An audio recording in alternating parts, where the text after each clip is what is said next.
बात लाइव में स्वागत है। मैं हूं मुजफ्फर गजाली। कन्याकुमारी से शुरू हुई राहुल गांधी की भारत जोड़ो यात्रा केरला होते हुए कर्नाटक में दाखिल हो चुकी है। उसे अपार जनसमर्थन मिल रहा है। सर्दी, गर्मी, बारिश, आंधी, तूफान, कोई भी मौसम उसको रोक नहीं पाया। हालात का सामना करते हुए ये यात्रा आगे बढ़ रही है। कहा जा रहा है कदम से कदम मिला रहे हैं, हर मुश्किल को आसान बनाकर आगे बढ़ रहे हैं। राहुल गांधी पार्टी पॉलिटिक्स से इतर महंगाई, बेरोज़गारी, नफरत, समाज को बांटने और ध्रुवीकरण की राजनीति जैसे बुनियादी सवाल उठा रहे हैं। वो उनकी आवाज़ बन रहे हैं जिनकी कोई आवाज़ नहीं थी। हमारे साथ कर्नाटक से अनुमा आचार्य और नूरी अहमद खां जुड़ चुकी हैं। आइए जानते हैं उन्होंने क्या देखा और क्या महसूस करती हैं।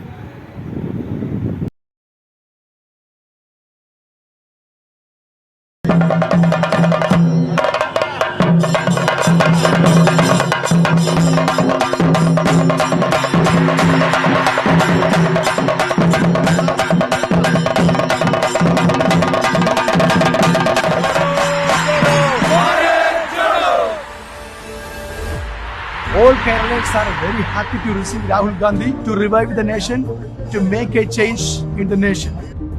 He is coming here. He is willing to listen to these people. He is real people's man. Rahul Gandhi ki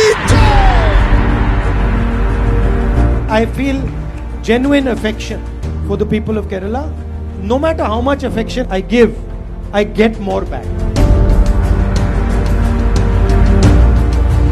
For me, it has been an honor to walk the streets of this wonderful state.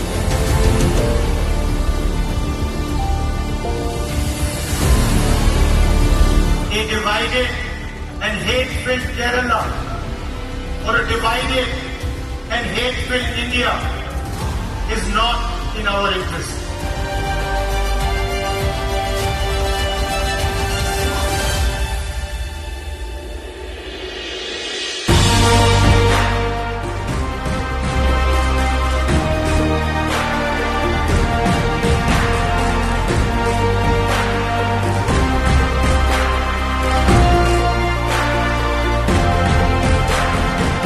Does not matter from which part of society the person comes.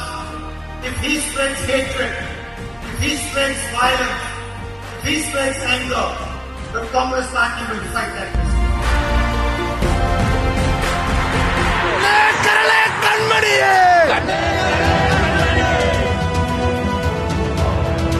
I'd like to end by thanking all of you for walking with us, for giving us your love, your affection and your support.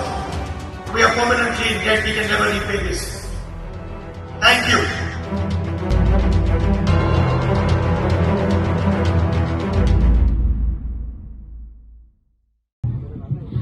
जय हिंद। मैं wing commander अनुमा आचार्य हूँ।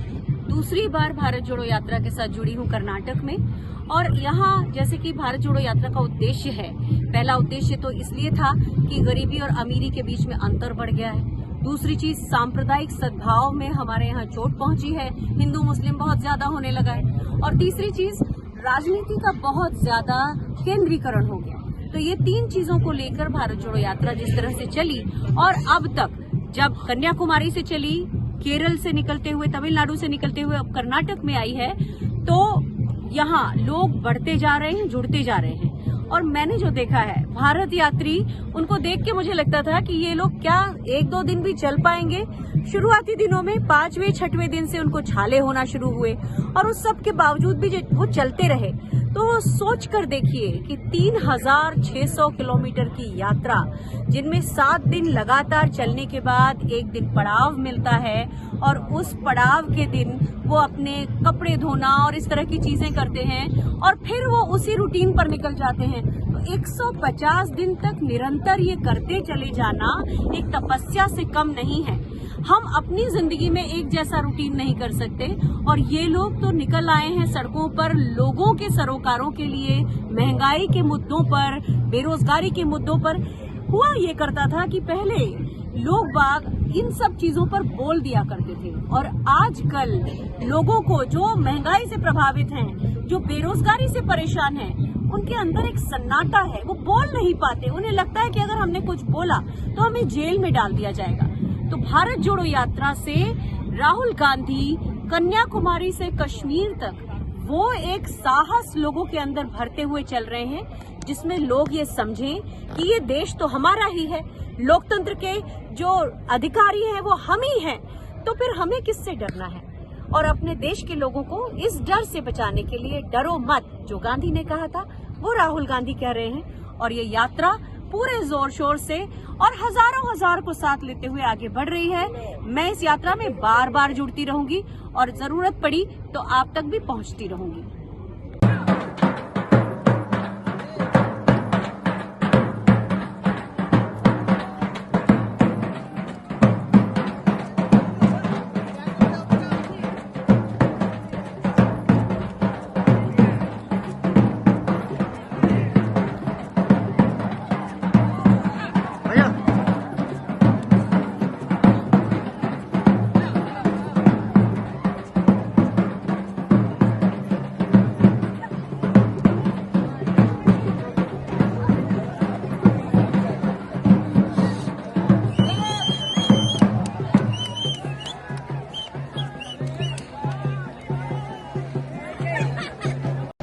नमस्कार, मैं नूरी खान मध्य प्रदेश उज्जैन से। जब कन्याकुमारी से कश्मीर भारत जोड़ो की बात सुनी तो मुझे ऐसा महसूस हुआ कि बड़ा ही नामुमकिन सा होगा ये सफ़र। लेकिन दांडी यात्रा के बारे में सुना था कि महात्मा गांधी जी ने जिस तरीके से अंग्रेज़ों को हराने के लिए एक यात्रा की शुरुआत की थी, आज 21वीं सदी के एक ऐसे नेता राहुल गांधी जी जो भारत जोड़ो यात्रा निकाल रहे हैं।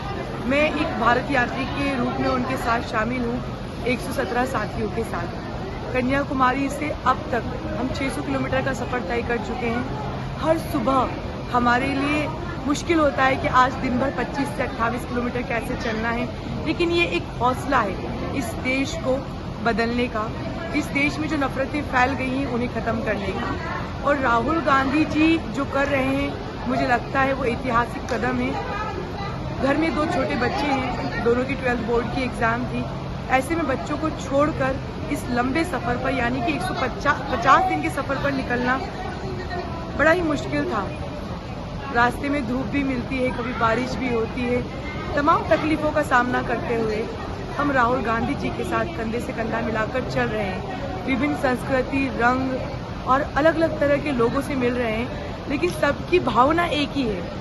भाषा भले ही अलग अलग हो, पर भावना इस देश को जोड़ने की है। और मुझे लगता है वर्तमान में देश में जिस तरीके से नफरतें फैली हुई हैं, उसे ख़त्म करने के लिए राहुल गांधी जी ने जो कदम उठाया है, चाहे कितनी भी तकलीफ़ें आ जाएं, हमारे पैरों में छाले हैं, दर्द भी है, लेकिन उसके बाद हम चले ही जा रहे हैं और कश्मीर पहुँचेंगे, तिरंगा भी लहराएंगे और इस देश में जो नफरतें हैं उन्हें ख़त्म करने के लिए राहुल गांधी जी की आवाज़ में आवाज़ मिलाएंगे। धन्यवाद। आइए जानते हैं इदरीस कुरैशी साहब से कि ये जो कांग्रेस की यात्रा निकल रही है, इसका मुल्क की सियासत और मुल्क के अवाम पर क्या असर पड़ेगा।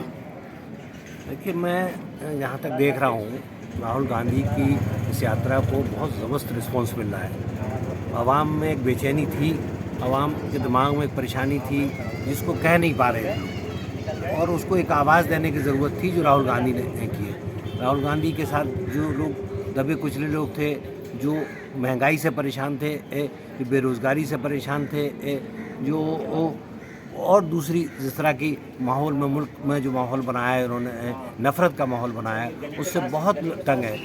न सिर्फ मुस्लिम बल्कि गैर मुस्लिम भी, गैर मुस्लिम में भी आज भी मैं ये समझता हूँ कि मेजॉरिटी जो है वो इस तरह के माहौल के मुखालिफ है, लेकिन उनकी आवाज़ दब गई थी क्योंकि RSS और उनके जो संगठन है उन्होंने ऐसा माहौल पैदा कर दिया था जिससे वो खौफ व हिरास में चले गए थे। तो ये था कि अगर वो सच्ची बात कहेंगे तो उन्हें बेइज्जत होना पड़ेगा, इसलिए लोग अपने को दबा के बैठे हुए थे। लेकिन राहुल गांधी ने इन तमाम ऐसे लोगों को एक जो है आवाज़ दे दी है, जो गूंगे बहरे से हो गए थे, उनको एक आवाज़ दे दी है और उसका ज़बरदस्त रिस्पॉन्स मिल रहा है, जो हम केरला में देख रहे हैं। आज उनकी यात्रा कर्नाटका में एंटर कर रही है। इंशाल्लाह कश्मीर के पहुंचते पहुंचते मुल्क भर में जो ये गुस्सा है बीजेपी के गवर्नमेंट के ख़िलाफ़, मोदी की गवर्नमेंट के ख़िलाफ़, वो ऐसा असरदार हो जाएगा कि 2024 में इंशाल्लाह ये कहीं भी नज़र नहीं आएगी। ये जो इंटरनल इनके दरमियान बहरान की कैफियत है कांग्रेस में, उसके बारे में आपका क्या ख्याल है? देखिए, कांग्रेस में इस तरह का हमेशा हालात होते रहे। कोई भी ज़माना रहा हो, इंदिरा गांधी बहुत ताकतवर नेता थी, उनके ज़माने में भी कई बार हुआ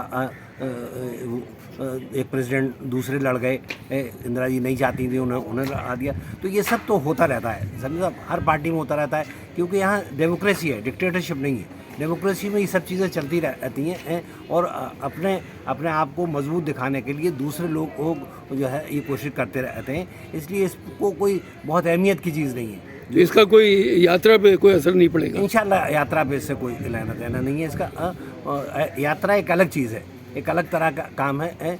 मैं समझता हूँ, देखिए, मुल्क में 2-3 यात्राएं हुई हैं और 2-3 लोगों को वो सभी लोग उभर के लीडर बन के आए हैं, चाहे वो लाल किला से अडवाणी हो।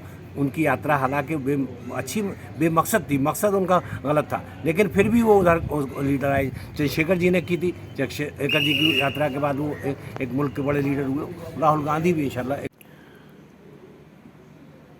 बढ़े कदम जुड़े वतन कांग्रेस की रैली चल रही है और इस वक्त हमारे साथ पॉलिटिकल एनालिस्ट जनाब इलियास मलिक साहब हैं।